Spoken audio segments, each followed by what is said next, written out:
할렐루야. 여러분 안녕하셨어요? 네, 안녕하세요. 아, 영어를 많이 써서 어색한 게 아니라 캐릭터가 원래 좀 어색합니다. 2010년에 하늘빛우리교회에서 처음 개척 때 함께 하늘빛우리교회를 섬겼던 윤성민 전도사이고요.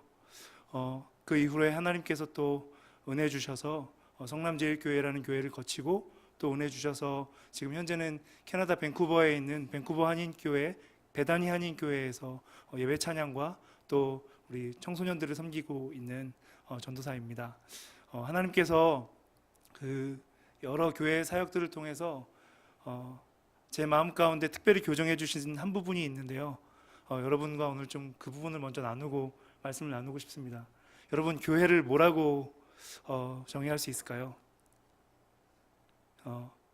제가 요즘에 하나님 앞에 자주 고백하는 것 중에 하나인데 교회는 너무나 아름다운 곳입니다. 아멘이신가요? 교회는 너무나 아름다운 곳입니다.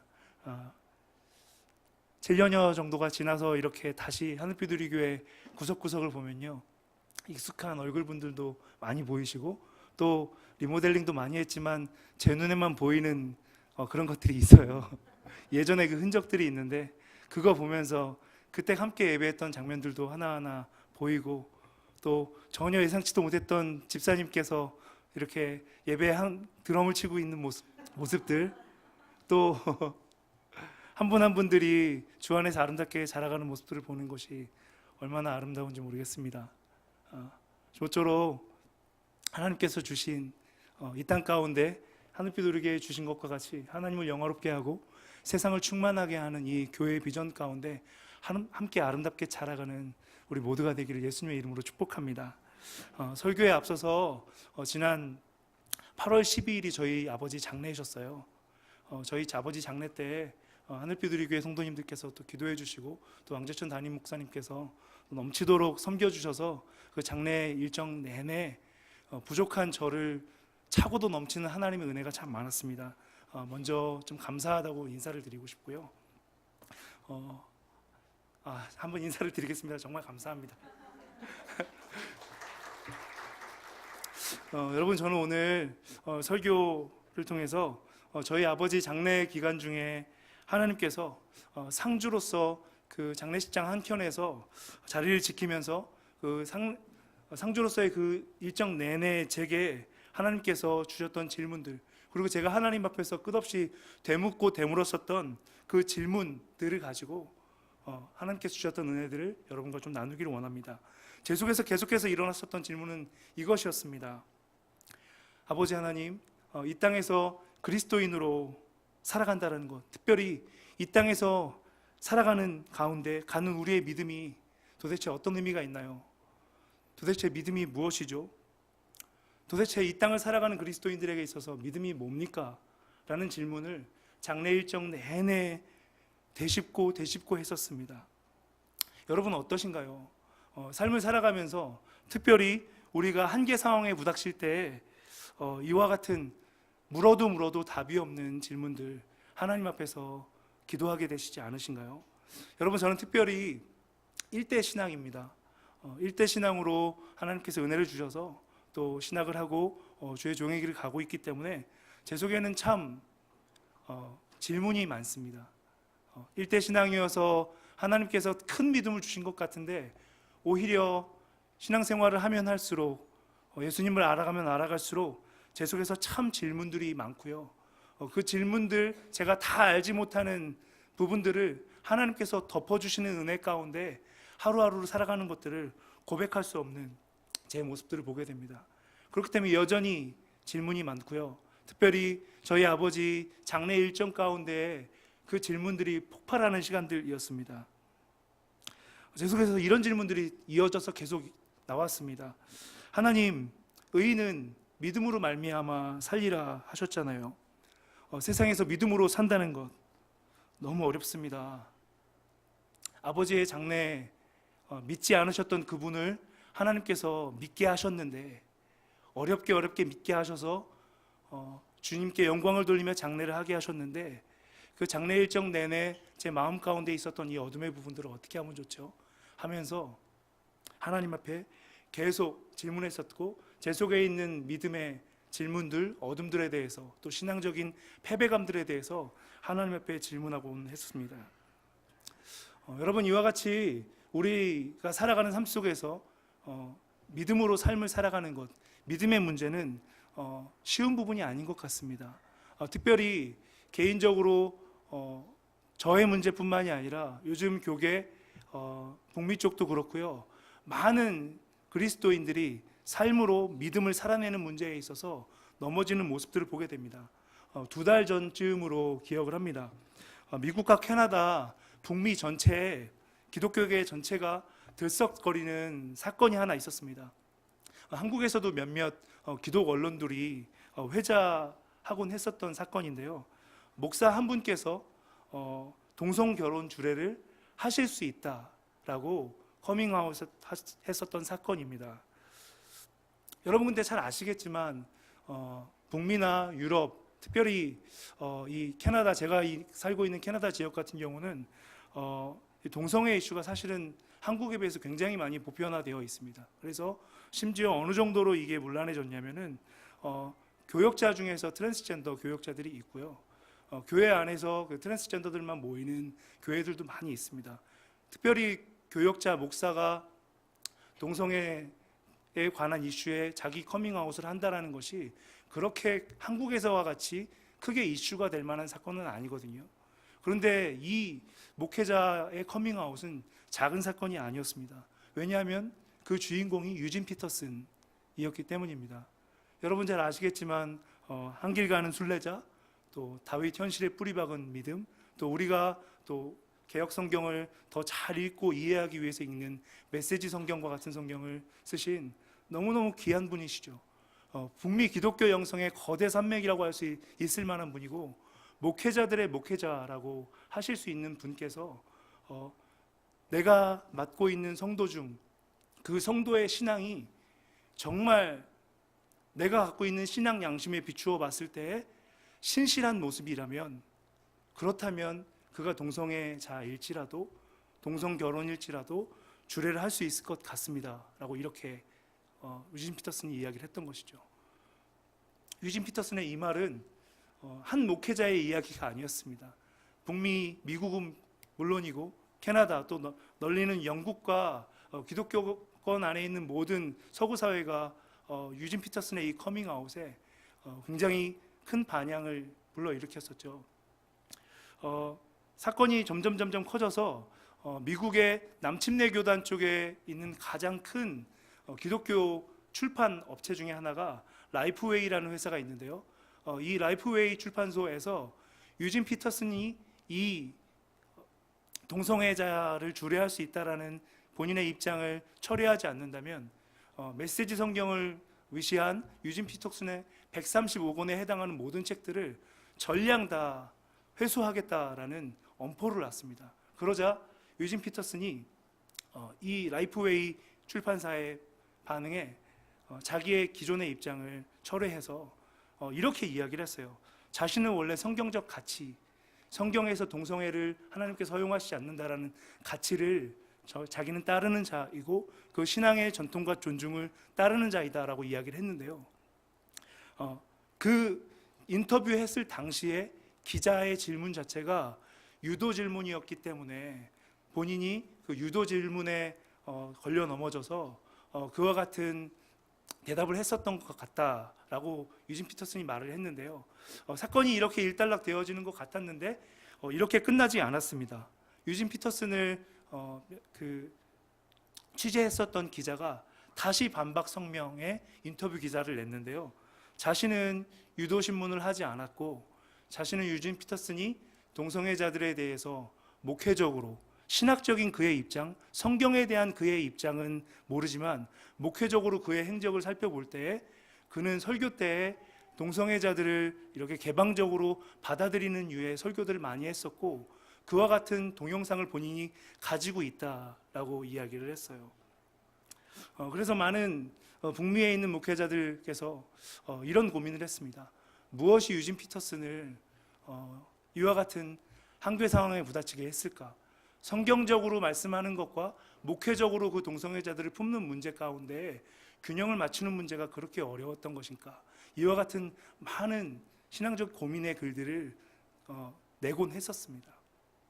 여러분, 이와 같이 유진 피터슨과 같은 신앙의 거장도 정말 믿음을 지키며 살아낸다라는 것은 너무너무 어려운 문제 아니겠습니까?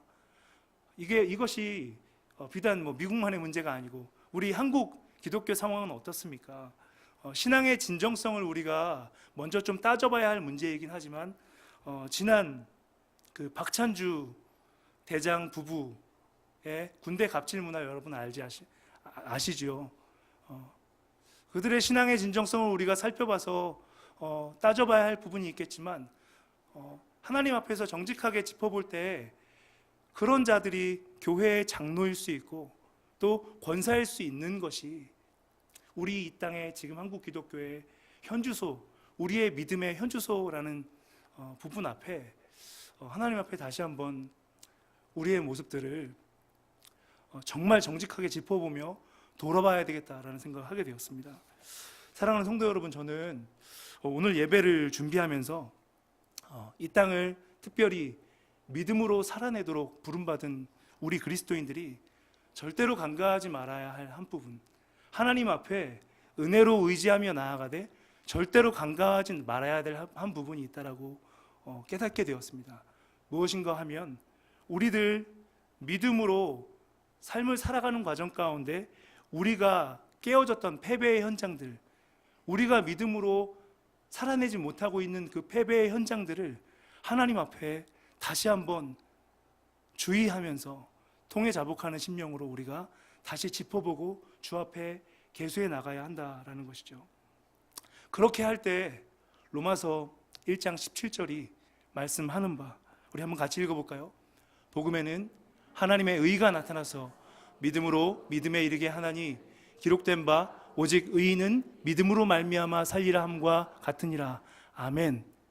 믿음으로 나아가는 이와 같은 복음의 능력이 살아내지 않겠습니까?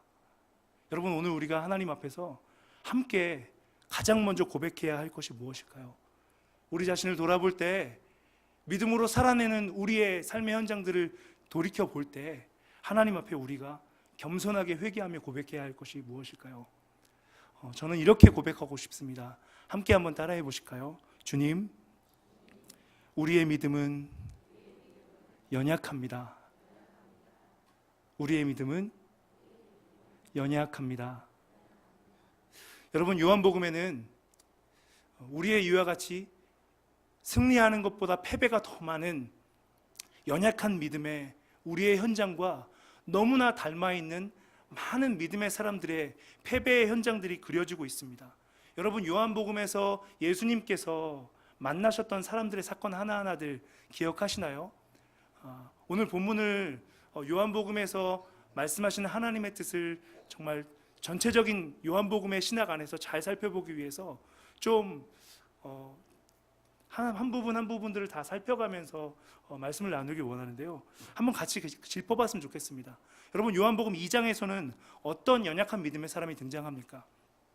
여러분, 나다나엘이라는 사람 기억하시나요? 그렇죠? 나다나엘은 어떤 사람이었습니까? 무화과 나무 아래에서 하나님의 나라를 구하던 예수님께서 칭찬하시기로 간사한 것이 없는 참 이스라엘이었죠.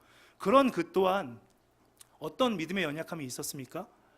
나사렛에서 친구 빌립이 예수님 나사렛 예수시라라고 할 때 뭐라고 얘기했죠? 나사렛에서 무슨 선한 것이 나겠느냐 라고 얘기하는 연약한 믿음의 모습을 보였습니다. 그런가 하면 여러분, 3장에서는 어떤 사람이 또 나타납니까? 유대 사내들인 공의회 의원이었었던 누구죠? 니고데모가 나타나죠. 그는 유대인의 선생님이었지만 성령으로 말미암아 거듭나는 것에 대해서 잘 알지 못하는 연약함을 갖고 있었습니다.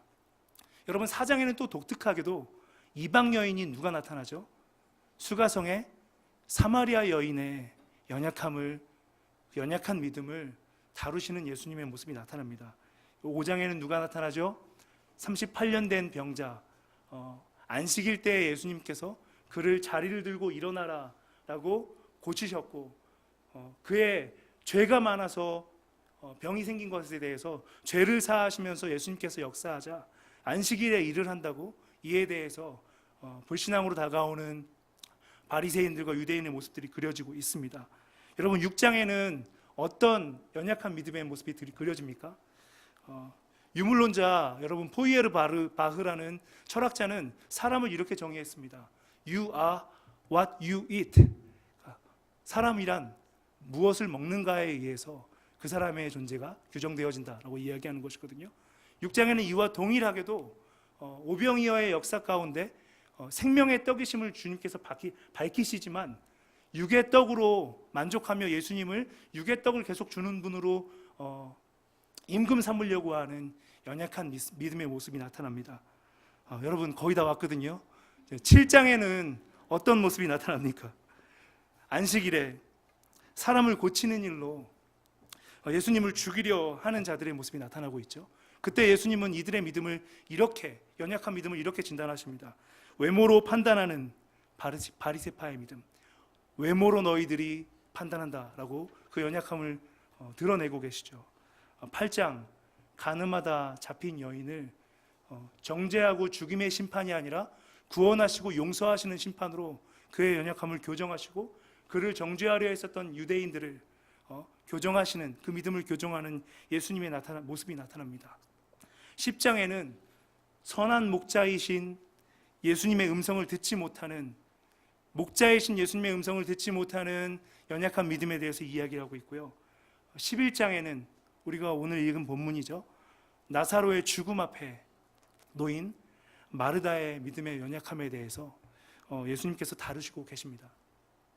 여러분, 그런데요, 요한복음은요, 이와 같이 우리네 삶과 동일하게 믿음의 연약함 가운데 예수님 앞에 나오는 자들을 주님께서 교정하시는 모습이 나타나는데요, 특별히 그들의 신앙을 예수님께서 교정하시고 온전케 하시는 구원의 역사를 표현하는 두 가지 단어가 있습니다. 이 두 가지 단어를 핵심 키워드로 해서 우리가 요한복음을 읽어나갈 때 본문을 통해서 하나님께서 말씀하시는 뜻을 밝히 알게 되거든요.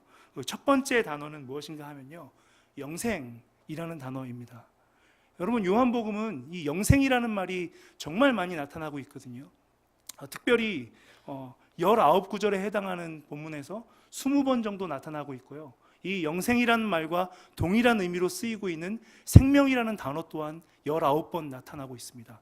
40번 가까이 이 영생, 생명이라는 단어가 나타나고 있어요. 연약한 믿음을 주님께서 교정하시는 것, 그것이 주님께서 영생을 주시는 역사의 현장이다라고 요한복음은 이렇게 설명하고 있는 것이죠.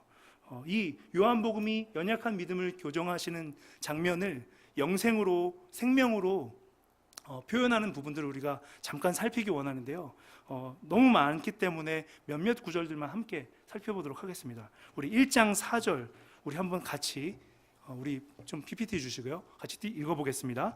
그 안에 생명이 있었으니 이 생명은 사람들의 빛이라. 여러분, 어떤 장면이죠? 요한복음 1장 1절은 태초에 말씀이 계시니라 라고 시작을 하고 있죠.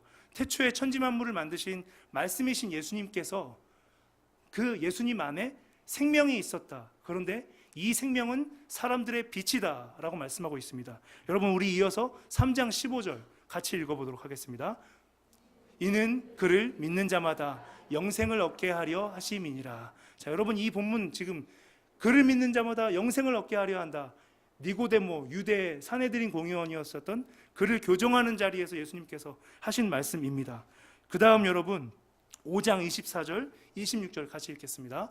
내가 진실로 너희에게 이르노니 내 말을 듣고 또 나 보내신 이를 믿는 자는 영생을 얻었고 심판에 이르지 아니하나니 사망에서 생명으로 옮겼느니라. 아버지께서 자기 속에 생명이 있음같이 아들에게도 생명을 주어 그 속에 있게 하셨고 베데스다 연못가에 38년 된 병자를 고친 이후에 안식일에 왜 고치냐라는 식으로 예수님께 도전해오는, 예수님을 죽이려 하는 자들에게 예수님께서 당신의 역사가 사망에서 생명으로 옮기는 역사다라고 지금 설명하고 있는 장면입니다. 여러분, 마지막으로요, 대제사장의 기도, 예수님께서 이제 십자가 사역을 앞두시고 마지막으로 제자들과 그 모든 사역들을 아버지께 올려드리는 대제사장의 기도가 나타나는 장면인데요. 17장 2절 말씀 우리 같이 읽도록 하겠습니다. 아버지께서 아들에게 주신 모든 사람에게 영생을 주게 하시려고 만민을 다스리는 권세를 아들에게 주셨음이로소이다. 아멘. 여러분, 이렇게 예수님께서는 인생의 여러 모양의 연약함 가운데 있는 자들을 당신 자신께서 찾아가셔서 그들을 구원하시는 장면을, 그들에게 영생을 주시는 것으로, 그들에게 영생의 믿음을 허락하시는 것으로 요한복음은 말씀하고 있는 것이고요. 이와 같은 요한복음의 의도는 20장 31절 말씀을 통해서 최종적으로 요한복음의 목적은 이런 것이야 라는 식으로 나타납니다. 우리 같이 한번 20장 31절 말씀 같이 읽겠습니다. 오직 이것을 기록함은 너희로 예수께서 하나님의 아들 그리스도이심을 믿게 하려 하며 또 너희로 믿고 그 이름을 힘입어 생명을 얻게 하려 함이니라. 아멘. 여러분, 요한복음 전체를 오늘 특별히 나사로의 죽음 앞에 마르다의 믿음을 예수님께서 다루시는 장면을 보기 위해서 특별히 요한복음 전체 영생과 예수님께서 이 연약한 마르다의 믿음을 어떻게 영생으로 이끄시는가라는 것을 전체적인 관점에서 조명하기 위해서 지금 살피고 있거든요. 그렇다면 이 영생이라는 것이 우리 각자의 심령 가운데 어떤 방식으로 임하는지에 대해서 요한복음에서 또 한 가지로 나타나는 단어가 있거든요. 예수님의 이 온전치 못한 연약한 믿음을 영생의 믿음으로, 영생을 누리는 믿음으로 변화시키는 그 예수님의 사역을 표현하는 한 가지 단어가 더 있는데요. 그것은 빛입니다. 이 빛이라는 단어를 통해서 또 예수님의 영생의 역사를 조명해 봐야 하거든요. 같이 몇 구절 안 남았는데요. 함께 좀 살펴보도록 하겠습니다. 다시 한번 1장 4절입니다. 읽겠습니다. 그 안에 생명이 있었으니 이 생명은 사람들의 빛이라. 우리 3장 19절입니다. 그 정죄는 이것이니 곧 빛이 세상에 왔을 때 사람들이 자기 행위가 악함으로 빛보다 어둠을 더 사랑한 것. 8장 12절이요. 예수께서 또 말씀하여 이르시되 나는 세상의 빛이니 나를 따르는 자는 어둠에 다니지 아니하고 생명의 빛을 얻으리라. 9장 5절입니다. 내가 세상에 있는 동안에는 세상의 빛이로라. 여러분, 특별히 9장 5절은 앞서 나타나지 않았던 부분인데요. 날 때부터 소경된 자를 예수님께서 고치신 이후에 말씀하신 장면입니다. 여러분, 마지막으로 요한복음 12장 35절로 36절을 함께 읽도록 하겠습니다. 예수께서 이르시되 아직 잠시 동안 빛이 너희 중에 있으니 빛이 있을 동안에 다녀 어둠에 붙잡히지 않게 하라. 어둠에 다니는 자는 그 가는 곳을 알지 못하느니라. 아직 빛이 있을 동안에 빛을 믿으라. 그리하면 빛의 아들이 되리라. 예수께서 이 말씀을 하시고 저희를 떠나가서 숨으시니라. 여러분, 이 12장 35절 36절의 말씀은 예수님께서 이제 예루살렘에 들어가셔서 마리아가 그 준비한 향유 옥합을 통해서 예수님의 장례를 예비하는 일 기억하시죠? 향유 옥합을 예수님의 발에 붓고 자신의 머리칼로 예수님의 발을 씻는 것으로 장례를 예비하는 예수님의 십자가 사역을 드러내시는 장면에서 나타나고 있는 장면입니다. 여러분, 이와 같이 요한복음 자체는 연약한 우리의 믿음을 예수님께서 영생의 믿음으로 변화시키시는데, 특별히 태초 때부터 천지 만물을 창조하신 빛이신 그분께서 우리 자신에게 당신 자신을 주심으로 말미암아, 빛이신 당신 자신을 주심으로 말미암아 모든 우리의 연약한 것으로부터 구원함을 입는 역사들을 그려내고 있다는 것이죠. 여러분, 이런 맥락에서 오늘 이 마르다 오라버지인 나사로의 죽음을 앞에 예수님께서 마르다에게 믿음을 요청하시는 장면을 우리가 짚어봐야 한다라는 것입니다. 그럴 때 우리가 정말 하나님께서 마르다의 믿음 가운데 있었던 어둠, 마르다의 믿음 가운데 있었던 연약함, 그것을 어떻게 온전한 믿음 가운데 나아가게 하시는지 우리가 깨달을 수 있고, 또 우리 삶 가운데 주님께 온전한 믿음 가운데로 나아가지 못하는 부분들을 우리가 비추어 볼 수 있다라는 것이죠. 여러분, 오늘 본문 말씀 11장 25절, 26절 말씀을 같이 한번 읽도록 하겠습니다. 읽겠습니다. 같이 읽습니다. 예수께서 이르시되 나는 부활이요 생명이니 나를 믿는 자는 죽어도 살겠고 무릇 살아서 나를 믿는 자는 영원히 죽지 아니하리니 이것을 내가 믿느냐. 여러분, 예수님의 이 질문 앞에 마르다가 어떻게 대답했죠? 마르다의 대답은 그 대답 자체만을 봤을 때 거의 완벽한 대답입니다. 주여 그러하이다. 주는 그리스도시요 세상에 오시는 하나님의 아들이신 줄을 내가 믿나이다. 여러분, 어떤 대답이 하나 떠오르지 않나요? 사람들이 나를 누구라 하더냐라고 얘기할 때 예수님께서 극찬하셨던 베드로의 대답 기억하시죠? 마태복음 16장 16절. 시몬 베드로가 대답하여 이르되 주는 그리스도시요 살아계신 하나님의 아들이시니이다.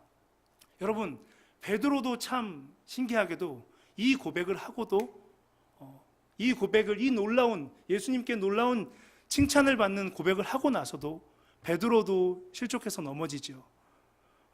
그와 참 동일하게도 여러분, 오늘 이 마르다 또한 완벽한 고백을 하지만 그의 모습들을 살펴보면은, 고백한 이후에 마르다의 모습들을 살펴보면은 마르다의 신앙 가운데 예수님께 온전히 나아가지 못하는 모습들을 보게 됩니다. 예수님께서 그를 어디다 두었느냐, 돌을 옮겨 놓으라 하실 때 마르다의 대답이 무엇이었죠? 죽은 지 벌써 3일이 지나서 썩는 냄새가 나나이다 라는 항변하는 태도가 보이지 않습니까?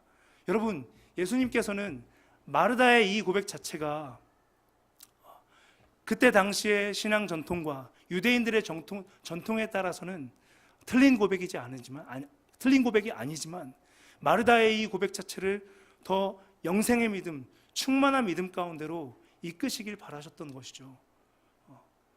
예수님께서는 마르다 안에 있는, 또 마리아 안에 있는, 또 사랑하는 형제요, 또 오빠요, 나사로의 죽음 앞에 부활이요 생명이신 예수께서 계시지만, 생명의 주권자 되신 그분이 계시지만 그분을 바라보지 못하고 그들의 전통 가운데 묶여있는 믿음을 예수님께서는 비추시길 원하셨던 거고, 그들의 신앙의 이면 가운데 있는 이 어둠을 몰아내고 충만한 영생 가운데로 이끄시길 원하셨던 것입니다. 여러분, 사실 저는 오늘 본문 말씀을 본문을 묵상하는 것으로 시작하지 않았습니다. 저희 아버지께서 지난 8월 12일 하나님의 부름을 받고 초청을 받고 돌아가셨는데요.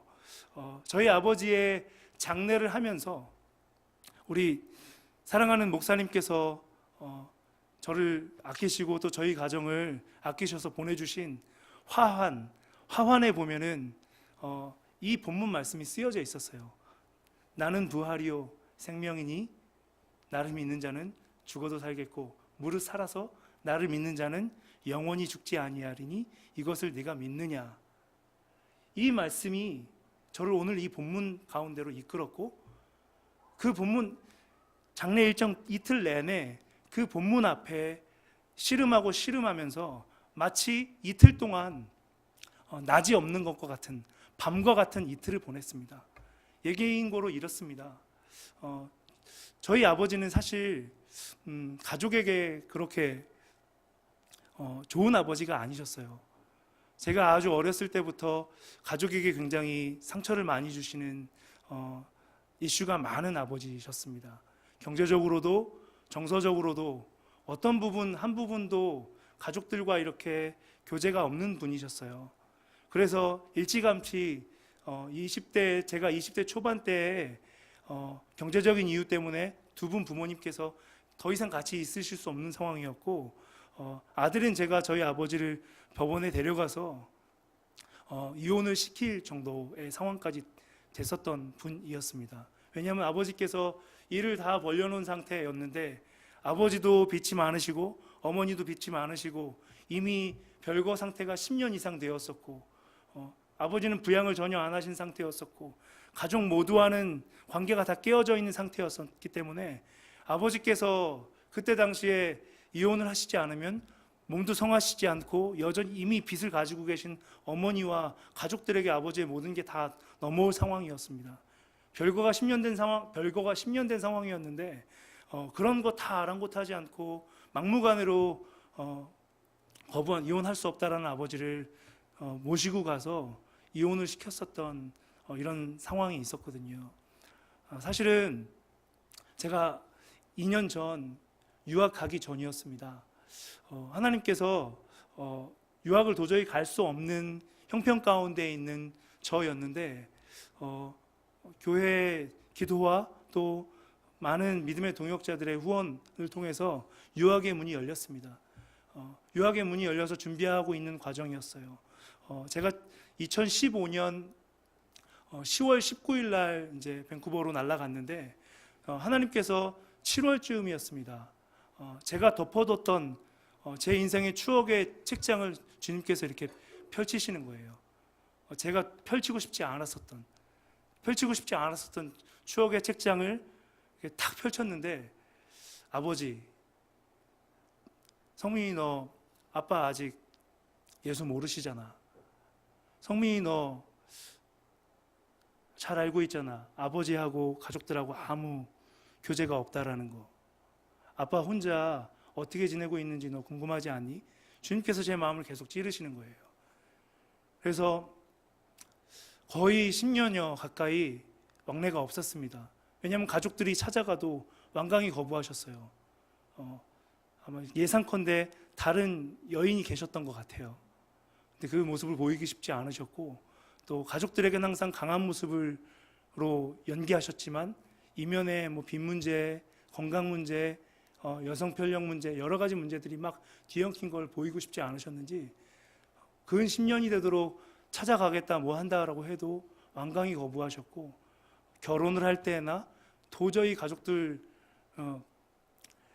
결혼할 때만은 와라 해서 저의 결혼 때도 마지못해 오셔가지고 함께 직장에 계셨었고 했었거든요. 그런 상황 가운데 하나님께서 펼치셔서 아버지를 생각하게 하신 것이죠. 그래서 찾아가 봤습니다. 정말 부끄럽게도 저희 아버지의 집을 가봤더니 거의 노숙하시는 분, 아주 굉장히 열악한 집에 노숙하시는, 집이 있는 그냥 노숙하시는 분이셨어요.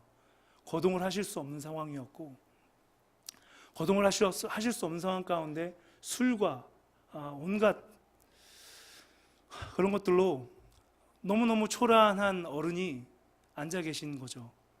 아버지께 가서 어렵게 다시 한번 복음을 전했습니다. 아빠, 제가 20대 초반 때 아빠한테 되게 쭈뼛거리면서 얘기했었던 거 기억하세요?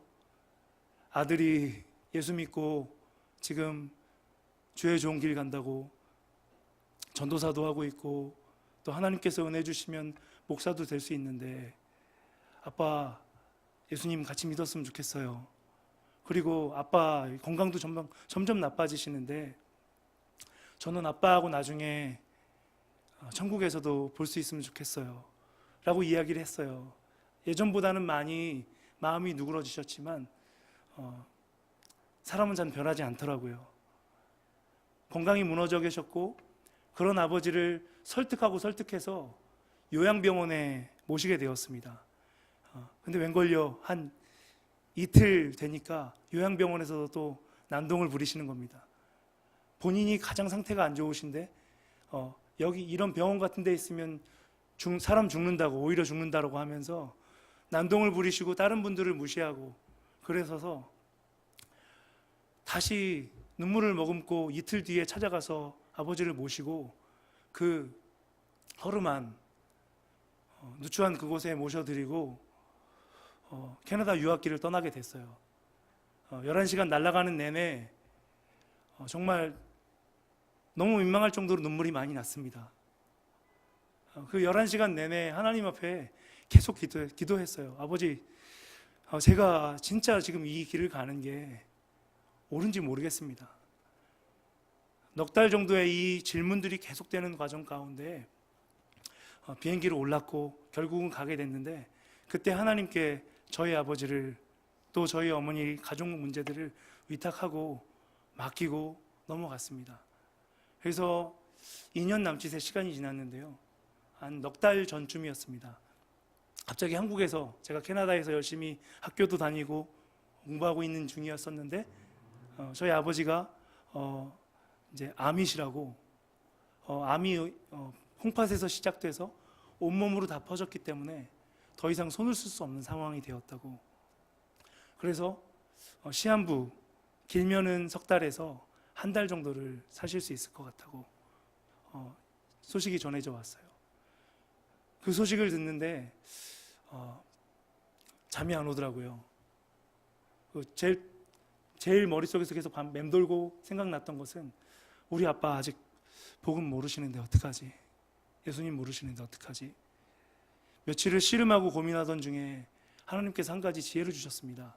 그래서 페이스북에 지인분들께 부탁을 드렸어요. 부탁드립니다. 전도사이고 주의 좋은 길 간다라고 하고 있지만 연약한 믿음 때문에 또 사랑이 없어서 저희 아버지 아직 복음을 전하지 못했어요. 지금 시한부시라고 하는데 누구든 하나님께서 감동 주시는 분이 있다면 저희 아버지께 찾아가서 복음을 좀 전해 주십시오. 부탁드립니다. 하나님께서는 그 작은 페이스북의 글을 통해서 놀랍도록 일을 하셨습니다. 예전에 분당우리 교회에서 청년부 때 교제했었던, 한 번도 함께 신앙생활을 하진 않았었는데요, 한 자매님의 마음을 흔드셨어요. 그리고 그 자매님의 시아버님의 마음을 흔드셨어요. 왜냐하면 그 시아버님이 때마침 전도 폭발 훈련을 하셔서 마음속에 전도에 이미 폭발을 하고 계셨던 거죠. 때마침 그런데 며느라기가 지인분의 아버지가 이렇게 임종을 앞두고 계신데 복음을 모른다 하시니까 말이 떨어지자마자 가자 하셨던 거죠. 첫 번째 팀, 이 며느라기와 시아버님이 가셔서 복음을 전해주셨는데 마치 준비된 것처럼 저희 아버지가 너무 유순하게 복음을 잘 받아들이시더라는 겁니다. 저는 근데 사실 이 귀한 자매님의 연락을 받고 하나님께 너무너무 감사하고 기뻤지만 제가 믿음이 부족하고 사랑이 참 부족한 사람인 것 같아요. 저희 아버지에 대한 불신이 씻기지가 않았습니다. 아버지가 그 다음 날인가요? 또 다른 친구 한 명이 이번에는 이런 제 믿음을 비추는 하나님께서 아시고 하나님께서 저를 고치시려는 건지 동영상을 아예 찍어서 보내줬어요. 너무너무 아이와 같은 모습으로 저희 아버지가 영접 기도를 따라하면서 웃으시는 모습을 동영상으로 찍어서 보내주셨어요. 이 친구 강도사님의 이야기가 동일한 얘기를 하는 겁니다. 마치 준비된 것과 같이 너무 순전하고 또 겸손하게 고백을 하셨다고. 그러면서 또 저희 아버지가 하셨던 말까지 전해주는 겁니다. 이렇게 도와주시고 섬겨주셔서 정말 감사합니다. 그리고 나 같은 사람도 받아주신다면 천국에 가고 싶습니다. 이 얘기를 딱 듣는데 정말 악하고 부족하고 믿음이 부족하고 사랑이 없는 전도사라서 그런지 정말 우리 아빠가 그런 말을 했을까? 정말 감사하다는 말 전 한 번도 들어본 적이 없거든요, 저희 아버지한테. 그리고 나 같은 사람, 자기 자신에 대해서 이렇게 낮추는 모습은 한 번도 본 적이 없습니다. 또 한 팀이 찾아가서 동일하게 복음을 전했죠. 저희 아버지가 아름답게 복음을 받아들였다라는 것이죠. 하나님께서 은혜를 주셔서 들어오기가 참 어려운 상황이었는데 지난 7월 말에 한국에 들어왔어요. 들어와서 그 페북 글에 쓴 것처럼 하나님께서 이렇게 은혜 주셨으니 아버지한테 페북 글에 약속한 것처럼 복음을 아는 자인데 아버지에게 일찍이 복음을 증거하지 못했고 아버지를 사랑하지 못한 내 연약한 믿음에 대해서 아버지께 무릎 꿇고 사과하리라 하는 믿음을 가지고 병원에 갔는데 제 마음이 쉽지 않은 거예요. 그 새 복음 팀에게 영접했었던 아버지의 모습과 가족들을 대할 때의 아버지의 모습은 너무 다른 겁니다. 여전히 이기적이시고 이번에 이 일을 해결하면서 남겨놓은 빚도 많고 또 많은 일들을 벌려놓으셨는데 아프신 어머니, 사실 법적으로 어떤 의무도 없는 분이신데 그 모든 것들을 다 감당하시고 가족들이 했음에도 불구하고 더 많은 것들을 오히려 요구하면서 저희 어머니에게 이 여인 때문에 내 인생이 또 망쳤다라고 병원에서 완강하게 악하게 나를 여기서 나가게 하라고 막 하는 아버지의 모습을 보면서 제 마음이 확 웅크러들었어요. 그래서 지난 7월 29일부터 들어온 7월 29일부터 8월 12일 밤 아버지가 돌아가시기까지 아버지께 용서를 구하고 사랑하지 못한 내 모습을 용서를 구해야 되는데 씨름만 하다가 아버지께서 돌아가셨습니다.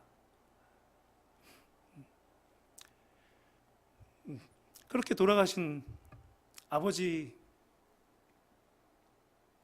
장례를 모시고 장례식장에서 예배를 드리고 하는 이틀이 저는 요한복음에서 얘기하는 빛과 어둠만 있는 밤이었어요. 이틀 내내 해가 뜨고 뭐가 하지만 이틀 내내 어둠만 있는 밤이었고, 그런 제게 예수님께서 마르다의 믿음 가운데 있는 어둠을 비추시기 위해서 하셨던 질문, 나는 부활이요 생명이니 무릇 살아서 나를 믿는 자는 죽어도 살겠고 무릇 살아서 나를 믿는 자는 영원히 죽지 아니하리니 이것을 네가 믿느냐? 이것을 믿느냐? 이것을 네가 믿느냐? 이것을 네가 믿느냐? 이 질문이 이틀 내내 제 마음을 찌르고 또 찔렀습니다. 병이 도진 거죠. 하나님, 정말 우리 아빠가 예수님 믿는 거 맞나요? 전도사이지만 우리 아빠가 정말 예수님 믿은 거 맞나요? 이틀을 그렇게 제 자신을 또 찌르고 하는데 발인 예배를 가족들과 함께 드리는 즈음 하나님께서 제 시선을 똑같은 25절 26절에 마지막에 있는 네가 믿느냐에서 나는 부활이요 생명이니 로 교정해 주시는 것입니다.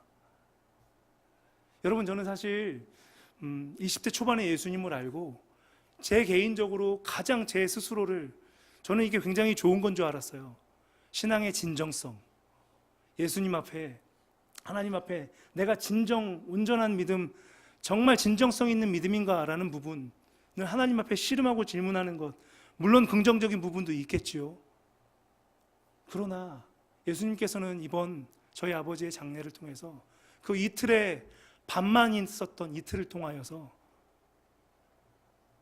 진정성 있는 신앙이기 이전에 신앙은 부활이요 생명이신 주님께서 직접 주권적으로 내게 은혜로 주시는 것이다라는 것에서 다시 한번 교정해 주셨습니다.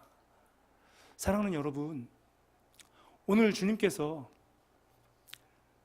우리 심령 가운데 있는 믿음의 연약함을 교정하길 원하시는데요, 그 무엇보다 내가 믿음으로 무엇을 행하는 것 이전에 부활이요 생명이신 그분을 우리가 온전히 알고 그분께 우리 자신을 승복하는 믿음 가운데로 우리를 초청하십니다.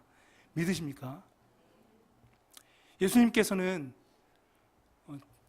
저와 같이 이렇게 완강하게 저항했었던 마르다에게 11장 40절에 이렇게 도전하십니다. 예수께서 이르시되 내 말이 네가 믿으면 하나님의 영광을 보리라 하지 아니하였느냐 하시니,